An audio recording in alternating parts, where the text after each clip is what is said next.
Welcome to the second episode of Common Voices. I was not your host the first time around. We're going to be sharing responsibilities. My name is Daniel Koren. I'm the founder and executive director of Allied Voices for Israel, and I will be the co-host of Common Voices alongside Justin Chow. The idea behind Common Voices is to bring Canadians of various backgrounds together and to find their common ground. We live in this world where we don't agree with each other the way we used to, and we're trying to help change that.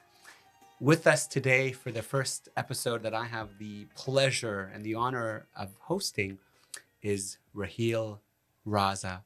Raheel Raza is, honestly, there's so many organizations and initiatives that you're in that it's hard to count, but I know obviously you're on the national board of the Abraham Global Peace Initiative. Muslims against let me see if I can remember them all. Muslims Facing Tomorrow, Council of Muslims Against Antisemitism. But there's one more I think that you've helped found, right? Forum for Learning. Forum for Yes. for Learning. Thank you so much for being with us here today. I think rather than reading out your full bio and your full list of accomplishments that can probably take the entire episode, instead, hopefully they can come out organically. Absolutely. Thank you, Daniel. Maybe you want to also tell your listeners that as common ground, I'm the Muslim mother sort of adopting you as my Jewish son. Yes, and that's something I have such pride to be able to share. Thank you. At every event that Raheel refers to me as her adopted Jewish son and her my adopted Muslim mama. And how many people do you think in Canada, Jewish men aged 40, with Muslim men aged 45, Muslim women, aged 45, that they have that relationship? No one I know. No one you know. No. Isn't that something? It is the first. Growing up in my community as a Bukhari, Canadian, Israeli, I had a lot of different identities, right? And part of those identities was always having that respect, especially for Muslim Canadians and for Muslim people in general, because my father grew up, in former Soviet Union, but it is now Uzbekistan, and it was overwhelmingly Muslim. And his friends were Muslim. His friends were mixed, but he had many mixed friends, right? And he always talked about his upbringing, with such fondness, that even with the challenges or what they say we should be or what we shouldn't be, he always told me, no, Daniel, there's good people, right? And we have to be able to have these conversations. So to get started, we are here and we're creating this podcast to have those conversations, right? And I think we want to understand, why are we not having those conversations anymore? But I think we have to first hear a little bit about you first, and how you came to be who you are. Thank you so much, Danielle. I love the sound of that. And I think your dad was right. We have so much more in common. So I'm a practicing Muslim woman born in Pakistan, now a proud Canadian, who is deeply concerned about, I'm an activist who's deeply concerned about human rights and the pain and suffering of humanity. And I want to be able to deal with it through love and compassion, because I am a mother and a grandmother. I'm definitely not a politician, so I'm not politically correct, and I speak my mind if you're ready for that. Good for you. And we encourage it. Yes, I'm neither Israeli nor Palestinian, but since the last 2 decades, I have vowed to fight hate, and for this I have battled through so much opposition. But whatever the world politics may be, one thing I know for sure, and that moves me, is that there is no place for hate. And I know you agree with that. Now, you also know, as I know, that this is not my fight alone. That's right. This is a fight in which every sane person must stand up and speak out. And this is our common ground. This is where we are connected through humanity, through compassion, through peace and love. I couldn't agree with you more, Raheel. And I feel like I use the word humanity quite often to describe the lack of how we are experiencing one another, right?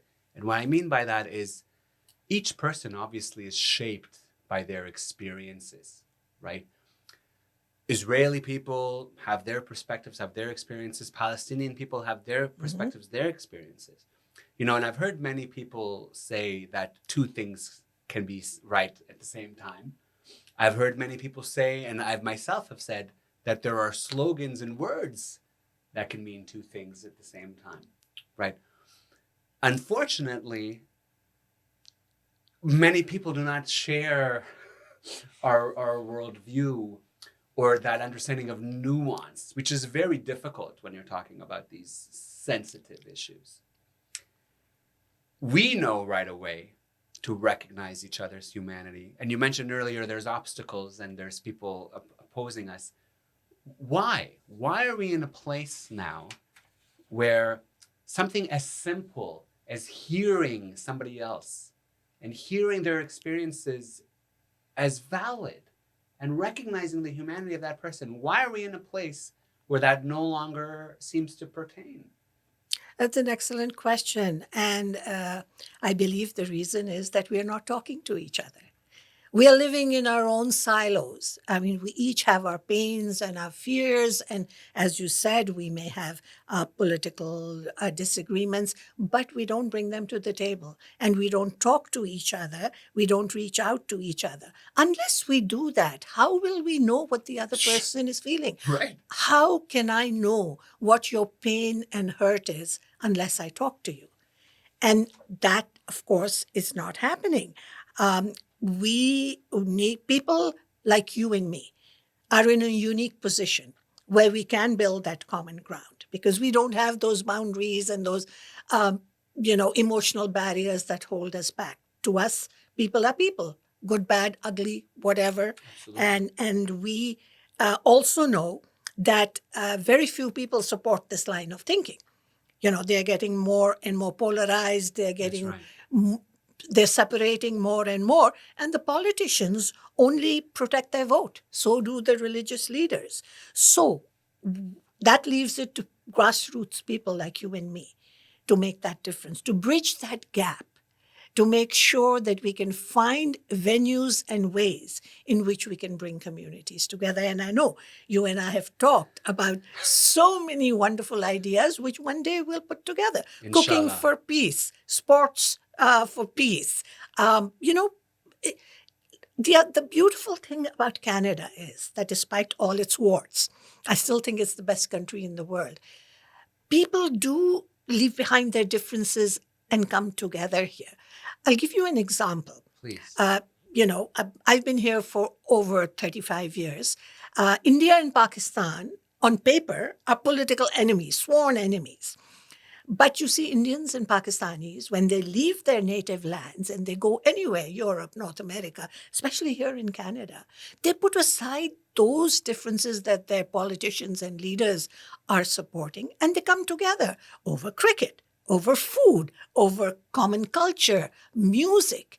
And you see this happening with Russians and Ukrainians here in Canada. Yes. You see this happening with many communities Yes. who in their native lands are at loggerheads. But Canada gives them the opportunity. So why can't we do it? Why can't We can. Jews and Muslims, especially our youth, come together and trust each other enough to work together, talk together, play together? I use this for my grandkids. I mean, it's such a cliche. If you play together, you stay together. Listen, we, as you know, just brought Yosef Haddad, the Arab-Israeli advocate, to 4 cities across Canada, and he told his story, which really resonated, I think, about how he became who he is. And he mentioned it all started on the soccer field. Yes. Right? That these kids playing soccer were of various backgrounds, Muslim, Christian, Druze, Jewish, and nobody cared, right, which religion you were or what language you spoke. And he said we cared about how well you were at scoring a goal, and how great you could kick that soccer ball, right? So I think of the other analogies you mentioned, music and food and culture, and I agree, right? I can think of growing up in Thornhill, Toronto, where there was a place called Sababa, which actually is my favorite word to use and also my nickname. But prior to that, and it was owned by Arab Canadians, right? And to this day, you go into Sababa. Have you been? Do you know No, Sababa? no. Ah, okay. We'll have to go there. They have very good falafel and shawarma. Okay. And it's very much not just Jews who are there, not just Israelis who are there, but it's Israeli items. It's an Israeli store that is not run by Israeli Jews. It's run by Israeli Arabs, right? So growing up, I always had that connection, right? And I was speaking to you earlier prior to us starting formally this episode.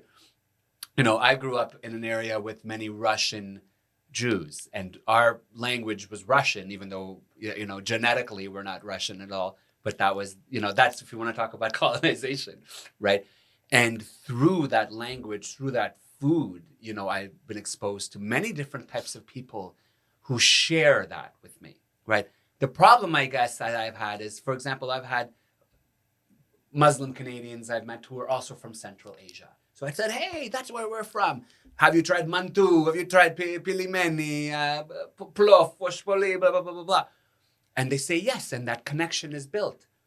But the second that somehow it comes up, Israel or Palestine, Zionist or not Zionist, all that hard work, that we put towards building that connection, all of a sudden can explode just like that. So why...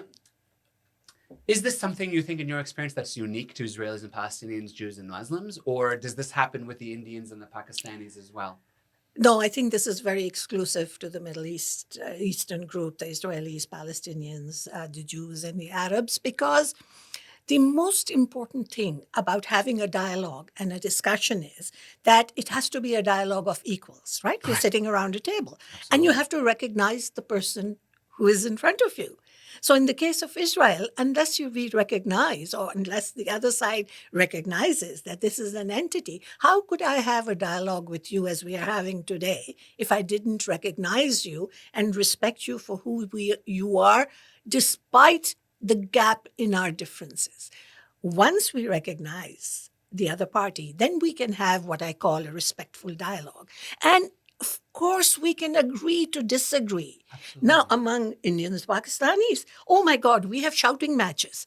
We have discussions, disagreements. It's volatile, but it is so much fun because it's coming from a place of love. Yes. And it is coming from, a place where we want to learn about each other. So, we have Hindus, Sikhs, Muslims, atheists. We have, those who follow different political parties, different religious leaders.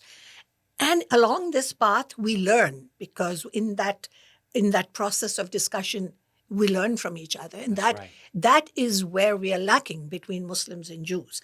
I think both sides are quite ignorant about each other's history, about each other's details, about, looking at each other as a monolith. Right. And for this, it's important to have individual connections. Every human being is an individual. Amen. And unless we respect that individuality and not make these statements which are, painting everyone with the same brush. How quickly Muslims forget that after 9/11, when media said that, Pakistanis were terrorists or Muslims were terrorists, how deeply it hurt us. In the same way, we can't just, slam Israel and the Jewish community. We can disagree with the politics. But when we see hate, when we see violence, we have to call it out. Absolutely. No matter where it's coming from. Absolutely. Truth is very important, but it comes through that respect and through that understanding. I can't tell you, how much your words are music to my ears, Raheel, and that's why I always appreciate the opportunity. So we should be making this a monthly occasion. What, I want to ask you, what can we do? But it's not even, so simple as that.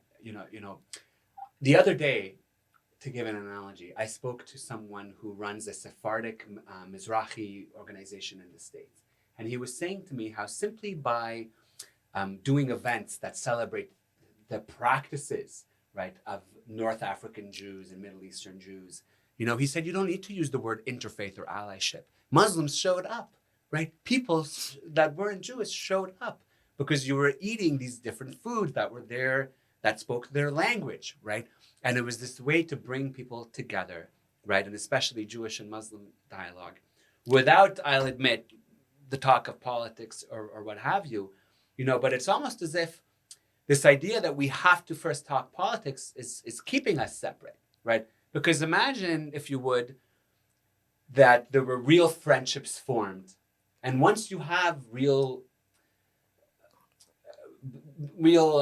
care, for another person, right? I would think you're less likely to engage, even if you hate Israel, even if whatever your politics are, right? You're absolutely right. You're absolutely right. It's so important to forge the friendships and build the trust first. When we came to Canada, we had never met a Jewish person before. It was only after my 13 trips to Israel, which shocks many Israelis who haven't been there, or Jews who have not been there. But, when we got to know people, we built up the trust. And now there is a large, large community. I call them my community. I feel part of this community. Why? Because over the years, we have built that trust. And how? I have told them unequivocally, I support Israel, the right of Israel to exist, the right of Israel to defend itself. Now we can talk about everything else, right? And we can agree, we can disagree. So we first build the trust and the friendship, and then the politics can come in, but it has, as long as all of us understand that we are never going to hate anyone. Hate can't come into into the conversation. It's not about hate. And I know it doesn't come from the Jewish community, but, people get, they become very insecure. In our organization, we work on the 3 E's. Yes. You see, we say, let's expose the problem. If you're not going to talk about the problem, we can't find solutions. Let's educate the masses, because ignorance leads to hate. That's right. Right? So, and on each side, and then empower for change from within. What I'm saying is grassroots. Absolutely. We can't depend on our leadership, no matter who. No leadership will do that because they want to divide and rule and get their votes. So it's up to us, those of us who want peace, those of us who want to share with each other. And there are many ways we can do it. So that's what I was just about to ask you, right? Because I think the problem we've seen in society today has been how we've changed the meaning of these words. We're talking about peace, we're talking about coexistence, and we're talking about hatred. And the challenge is, as you've seen today, that people have found a way, a surefire way for them to promote their hatred, under the auspices of political activism and get away with it, right? So there will be those people who say, no, Raheel, this is not hatred. This is our duty, right? To say down with the Zionism, down with the colonialists, down with etc. Right? You were speaking earlier about obstacles. Do you face those obstacles simply by being a practicing Muslim woman who says vocally, I support Israel's right to exist, when unfortunately we're hearing so much of this rhetoric that you and I would agree is hateful, but that some might claim is not? Absolutely. I've faced all the obstacles, but to be very honest, I've stopped taking this into consideration because I don't know anyone else who is fortunate enough to have had fatwas, death threats, lawsuits, and hate mail. Now, if I let all of this affect me or hold me back, I wouldn't be here talking to you. That's 100%. Right? Now, after 9/11, I received a death threat from the architect of the Ground Zero Mosque, and it was reported and recorded, and media did cover it. I'm also listed on an Al-Qaeda website somewhere as the 6th most hated person. 6th? Which is very disappointing because I want to be number 1. Wow, that's still very impressive, Raheel. Yes, but I am so honored I know you. But, I'm just giving you examples of the obstacles on October 7th.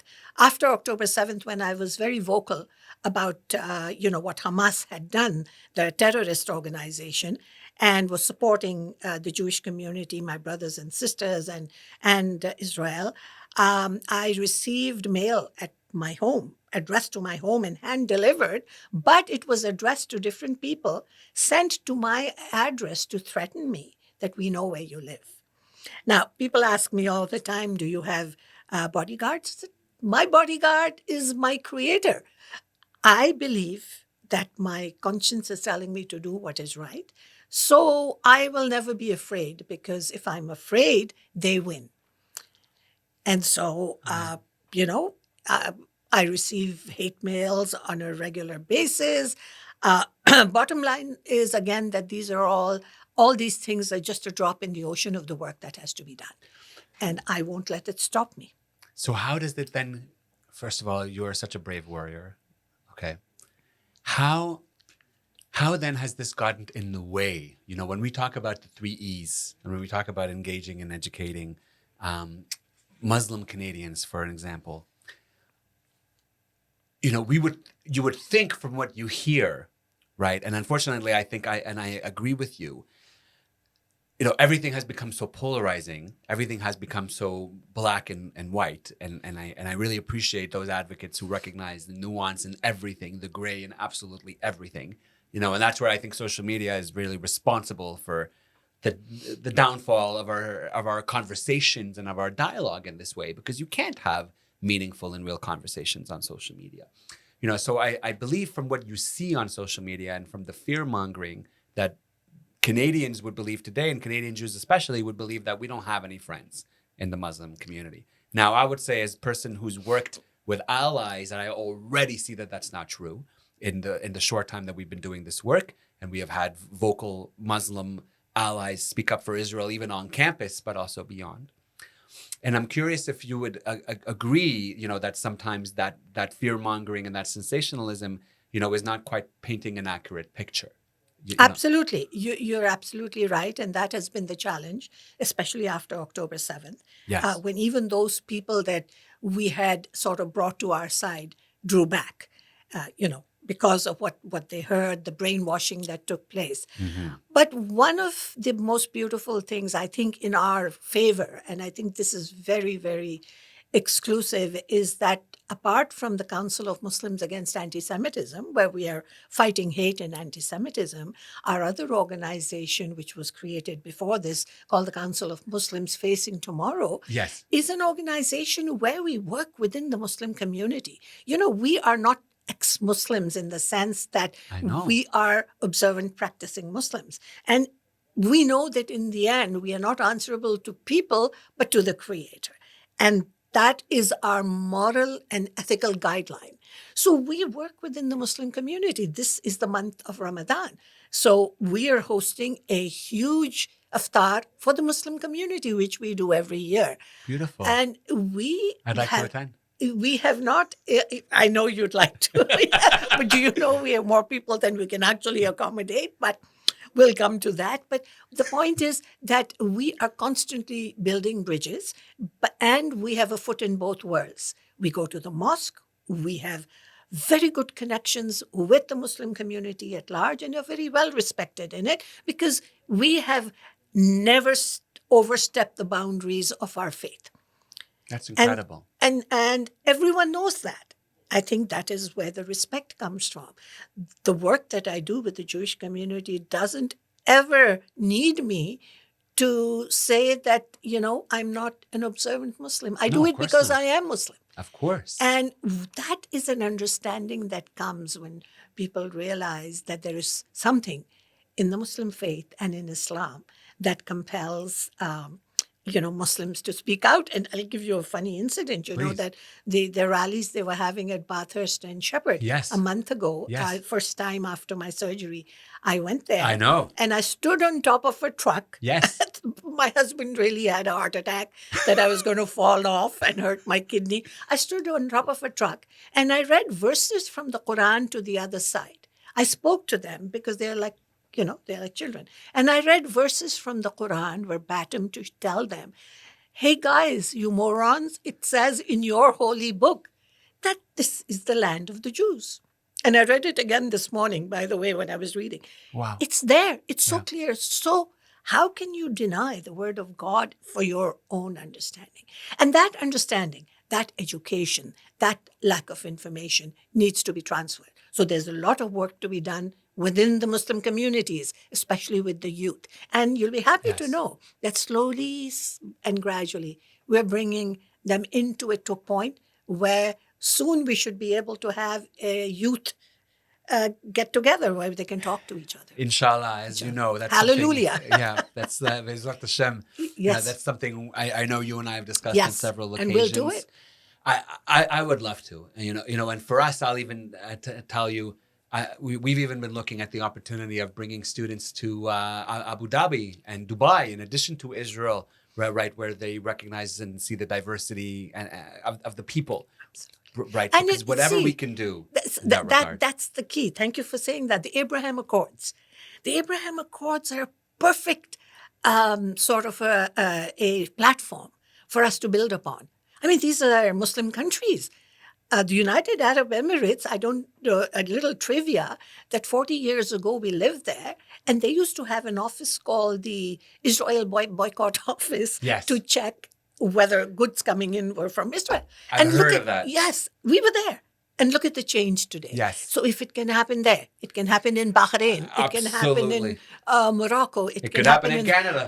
In Sudan, it should happen in Canada. So I'm part of the Abraham Accords, the women's group, and we are constantly building bridges. Because this conversation can't be ghettoized only to one community, unless it's broad spectrum, unless we bring the youth, every age group into it. Because remember, the seniors are the ones who have the memories, who have the history. I don't think many youth know the history, either Muslim or Jewish. And so it's important that we bring that into the picture.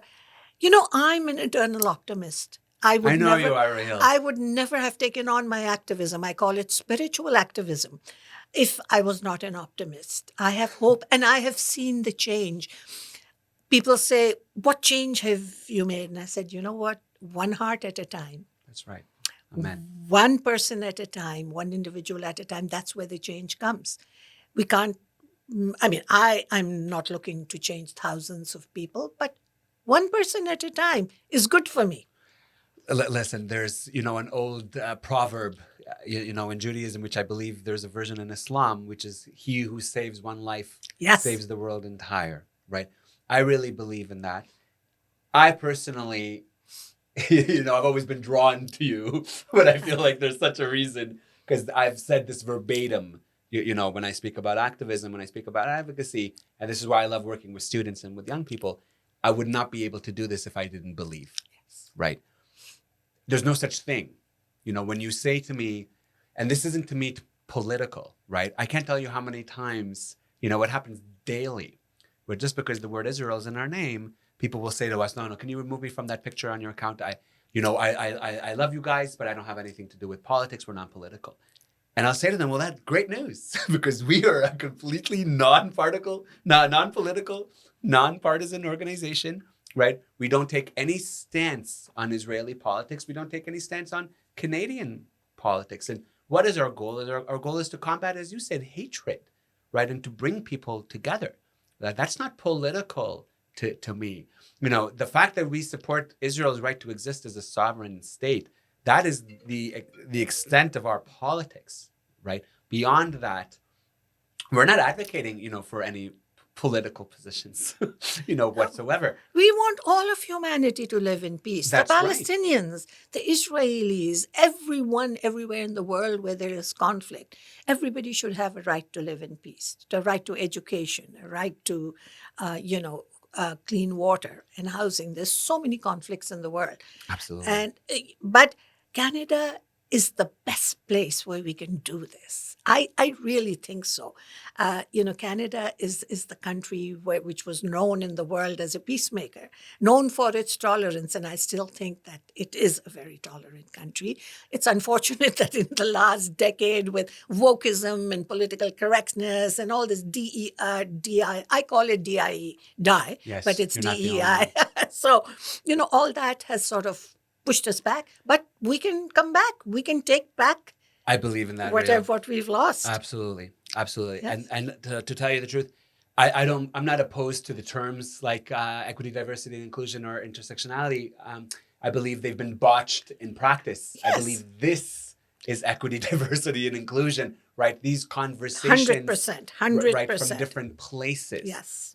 I think one of the challenges we see in the Jewish communities, especially, as a Jewish Canadian, I'll be the first to admit there's no such thing as a perfect community.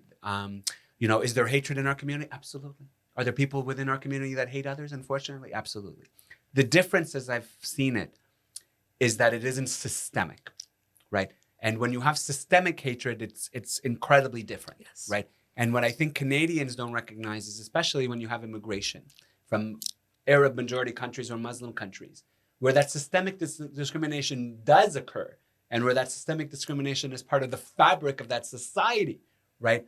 When we are bringing those people then here, it's not a matter if they're Muslim or if they hate as Jewish or anything like that. It's a matter of, okay, now you're coming to Canada, and just as you said earlier, now we're going to become part of this society, and hatred is not accepted here, whether it's political hatred or whatever it is, right? Russians and Ukrainians, you're here, okay, great. I'm sure you have a lot of feelings, but you must coexist here. That was kind of the rule, right? The unspoken Absolutely. rule. And that's why many of us came here. So what's happened now? Are people not getting the memo, No. for example? No, they got the memo, but they trashed it and then forgot about it.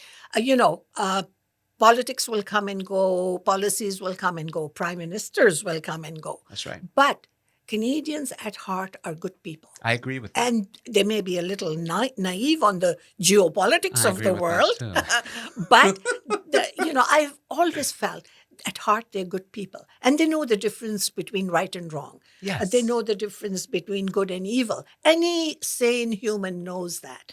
But they're also not speaking up when they see. Yes, because, this is the first really homegrown conflict that they are facing. And I think they're still in a bit of shock. Those of us who come from backgrounds and countries where conflict is constant, we know what happens. Yes. So, Absolutely. but I think these poor Canadians have been hit hard when their streets are strewn with hate literature and when they see all these slogans and rallies full of hate. It would have been fantastic if the slogans and rallies had been for building educational institutions in Palestine, for building hospitals in Palestine, for helping the women and the children. But those words really never came out. It was mostly the hate, hate, hate.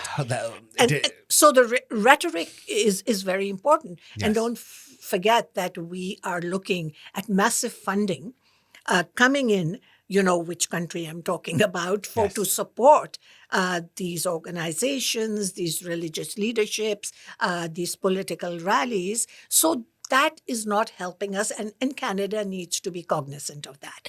About after 9/11, I wrote many articles about being aware of what was happening in our educational institutions and the funding that's coming in. And I still remember I went back, I wrote an article called, Wake Up and Smell the Yemeni Coffee, because that's when the Houthis were just beginning to rise up. Yes. And this was years ago. And I look at it and I say, I need to write a book saying, I told you so, and bring back some of those articles. We've been screaming, we've been saying, don't let yourself fall into this trap. There's a trap. For Canadians, I always said there's a fine line between being naive and being a little foolish. Yes. And we are veering towards foolishness by just letting things go. So when we align with people who are part of the solution and not the problem, when we align with people and make all Canadians aware that we will not allow hate and we will find solutions, It may be difficult, but there are other ways. Then we take it into our own hands. We will not wait for our leadership. These are grassroots movements, right. like yours That's right. and like ours. And we are not going to work from the top down. We are going to work from the ground up. And then the politicians themselves will come round. And I agree, and I believe we're seeing that, right? I do, and I think people will be surprised, especially who live in their more. I'm opposed to any echo chamber, and I'm Yes. opposed to any extremism, whether it's on the left and the right. And the horseshoe theory certainly holds true. And their hatred, whether you're AOC or Candace Owens, your hatred of the Jews is still Yes. the same, right? Right? So while I recognize that, right, and I see, the radicals in the middle, I still believe, that there are Canadians who are, as we call them usually, the movable middle, who are apathetic or misinformed or strictly don't know Yes. about any of this, right?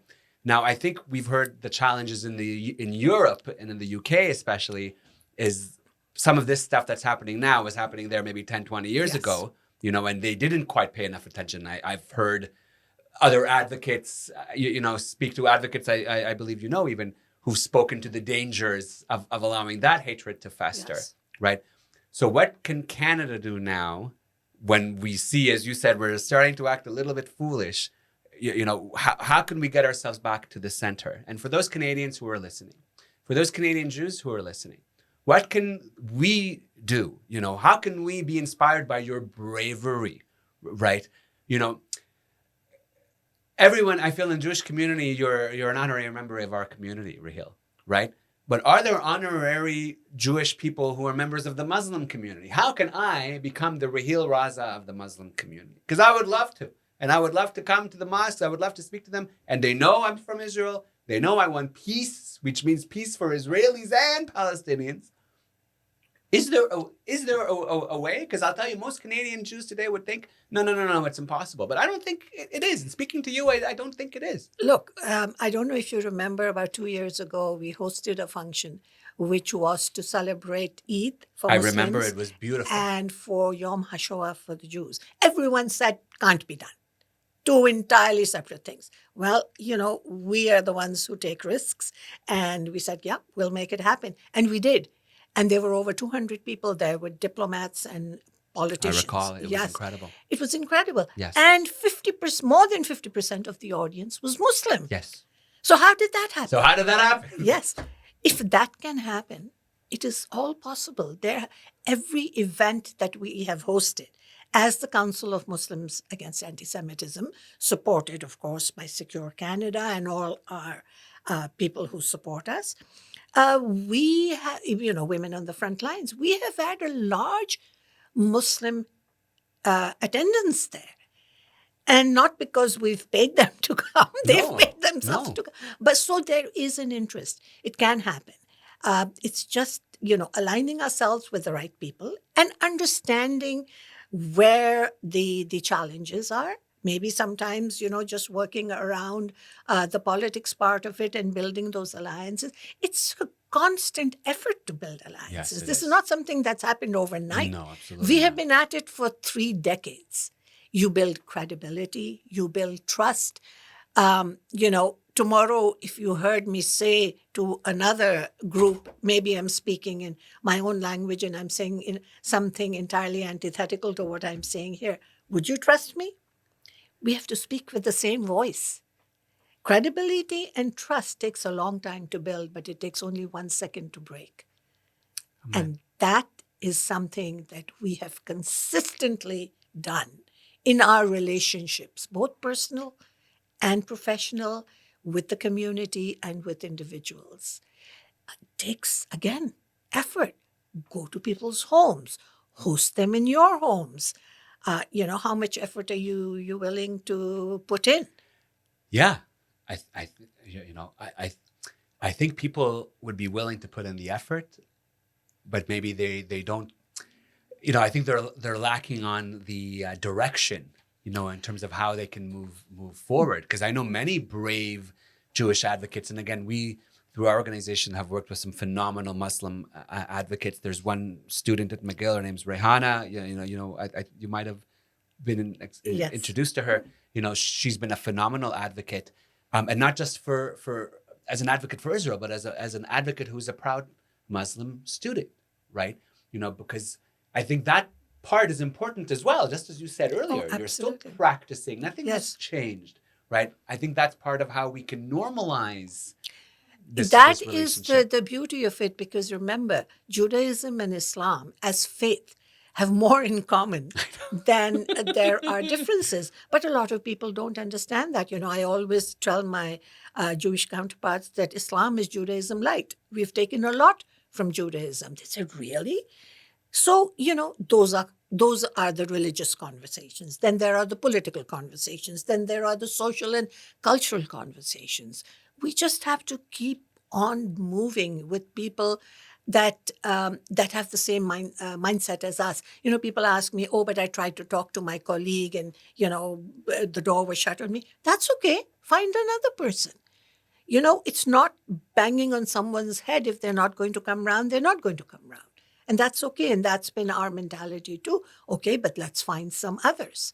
So if we've been successful Absolutely. in bringing Muslims to the table, then let us, move forward and continue to do so. And together we will make it happen. Your Exactly. organization is a shining example of the youth. That's where the focus needs to be.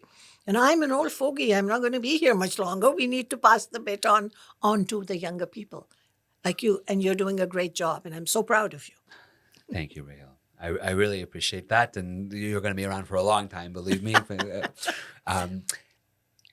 I want to ask you one question that really speaks to this. And it's something interesting. The Global Imams Council, right? They have been, I think, especially since they've been in Toronto, a voice of reason, a voice of objectivity, right? And it's been very refreshing, to hear, right, what comes out of them. Because again, as practicing Muslims, this isn't about taking sides, right? This is about standing for humanity, standing for good, and good can be all things, right? Good, and all of us can exist. Let's exist, right? Are Canadians learning, from what you've seen about the efforts of individuals such as yourself, such as Anila Ali in the United States and Soraya Dean in the United States, and the Global Imam Council now around the world?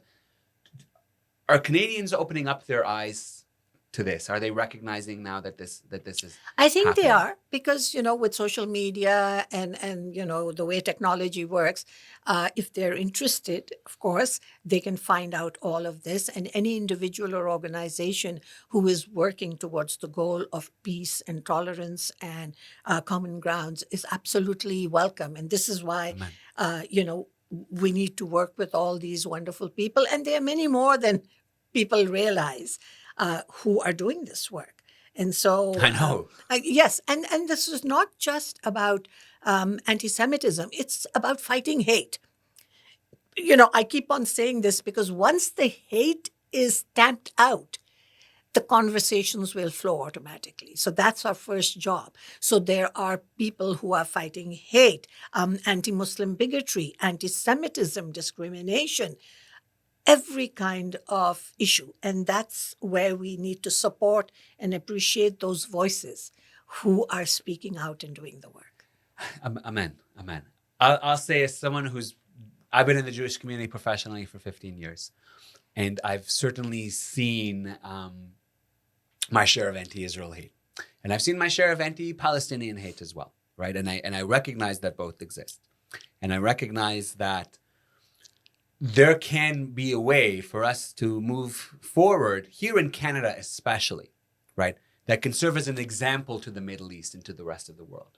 And when you talk here on campuses, and when you hear these radical activists like the one at York University now who just became president, right? And she literally, she has her AK-47 pendant, but she also has really truly glorified, Hamas and terrorism. I'll tell you, the more I see that, the more I feel this is anti-Palestinian activism, because the people who are losing and have the most to lose from all of this and from perpetuating this are the Palestinians. Absolutely. And, we didn't touch upon that. Hamas has caused more harm to the Palestinian cause than anyone else could. They have done really, really, brought them down Yes.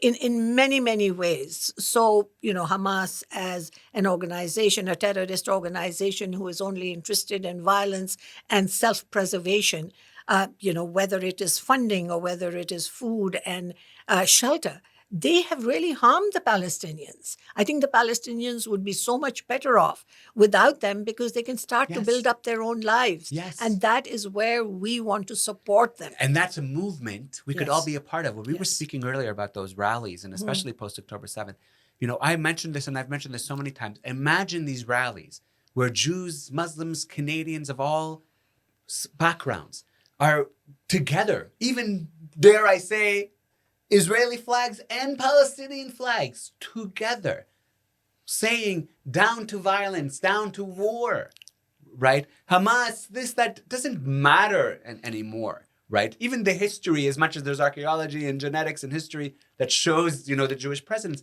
even that, I think, when we're talking about the future, it goes back to what we were saying earlier with humanity. We are human beings. You are human beings. Let's recognize that we are human beings and let's find a way to move forward. And that isn't political, because when we talk about that, I'm not advocating for a 2-state solution, a 3-state solution, or a 1-state solution. I'm advocating for a way that these people can move forward as one. You And said we can do that in Canada. Yes, you said 2 words, future and forward. So important that unfortunately many of my co-religionists disappoint me because they keep going back in history. They have to move, they have to come to today and they have to understand what will tomorrow bring. They need to look ahead. They need to look at the future of the Palestinian people, of the Israelis. But they're so stuck in these, Yes.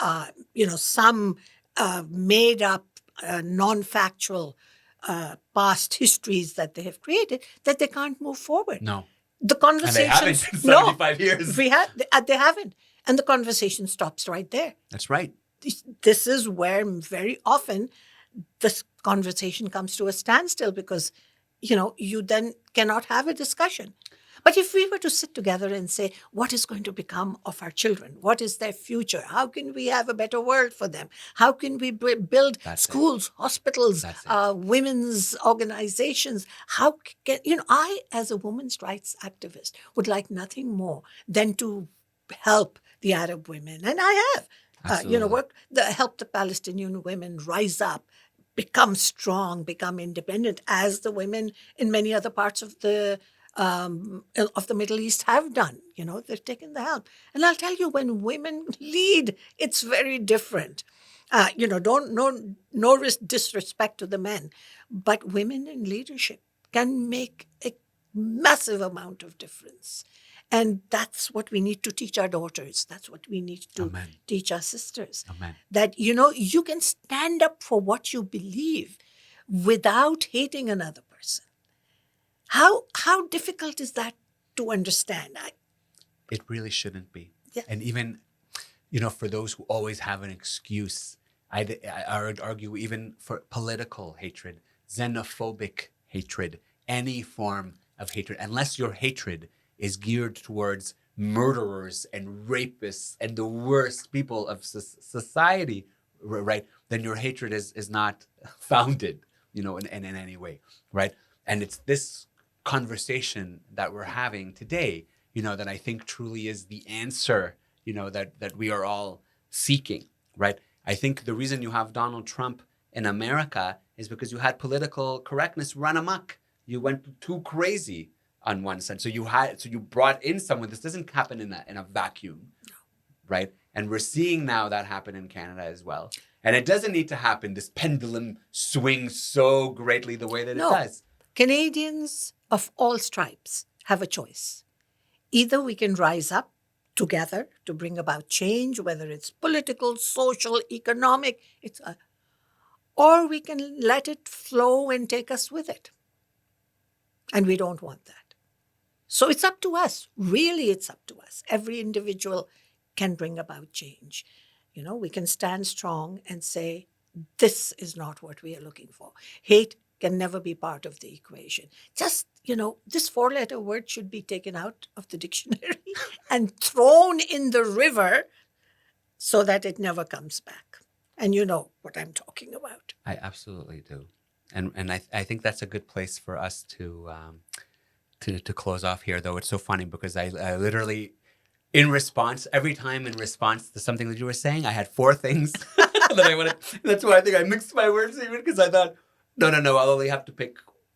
We can talk all one. day. I know. I think we could, but I really hope for anyone who's listening to this that they can be inspired and empowered by some of the suggestions, especially that you gave today.